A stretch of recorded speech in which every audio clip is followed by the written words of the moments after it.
Welcome to Kasba news. నిజాయితీ మోనైజం.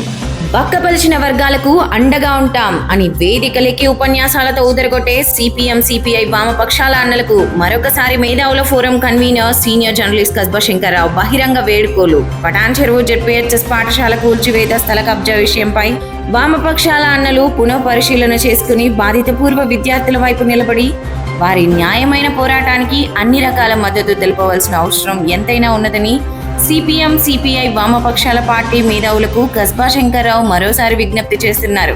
సోమవారం నాడు జెడ్పీహెచ్ఎస్ పూర్వ విద్యార్థులు ఏకమై ప్రజావాణిలో నూతన జిల్లా కలెక్టర్గా బాధ్యతలు స్వీకరించిన కలెక్టర్ ప్రతిన్ జైన్ ను కలిసి పటాన్ చెరువు జెడ్పీహెచ్ఎస్ పాఠశాల అక్రమ కూల్చివేతలు, పాఠశాల స్థల కబ్జాపై న్యాయ విచారణ జరిపి దోషులను చట్ట ప్రకారంగా శిక్షించాలని కలెక్టర్కు వినతి పత్రం అందించిన విషయంపై వామపక్షాలు స్పందించాల్సిన అవసరం ఉన్నదని కస్బా శంకర్రావు సిపిఎం సిపిఐ మిత్రులను సూటిగా ప్రశ్నిస్తున్నారు. వాస్తవ పరిస్థితులను ప్రజలకు వివరిస్తూ జిల్లా అధికారులు వెంటనే సమస్య పరిష్కారం చేసే దిశగా ఆలోచించాలని జిల్లా అధికార యంత్రాంగాన్ని కోరే విధంగా మీ పార్టీల పరంగా జిల్లా అధికారులను కోరాలని కస్బా సూచిస్తున్నారు. 100 కోట్ల మన సిఎస్ఆర్ నిధులు అన్యాక్రాంతమవుతున్నాయి అన్న విషయం వామపక్ష మిత్రులకు తెలిసి కూడా నోరు విప్పక నిశ్శబ్దంగా ఉంటే ప్రజలు మిమ్మల్ని ప్రశ్నించే సమయం వస్తుంది అన్న విషయాన్ని ఇకనైనా వామపక్షాల మిత్రులు ఆలోచించుకోవాలని అన్నారు. కబ్జాకు గురి అయిన ప్రభుత్వ పాఠశాల స్థలాన్ని కాపాడి అట్టి స్థలంలో కలెక్టర్ వద్ద ఉన్న 100 కోట్ల మన సిఎస్ఆర్ నిధులలో 100 కోట్లను విడుదల చేయించుకుని రాష్ట్రంలోనే అత్యాధునిక అంతర్జాతీయ ప్రమాణాలతో కూడిన ప్రభుత్వ పాఠశాలను నిర్మించుకుని దేశానికి మన పాఠశాల ఆదర్శవంతమైన పాఠశాలగా రూపుదిద్దుకోవడానికి సిపిఎం సిపిఐ వామపక్ష మేధావులు కృషి చేయాలని అన్నారు.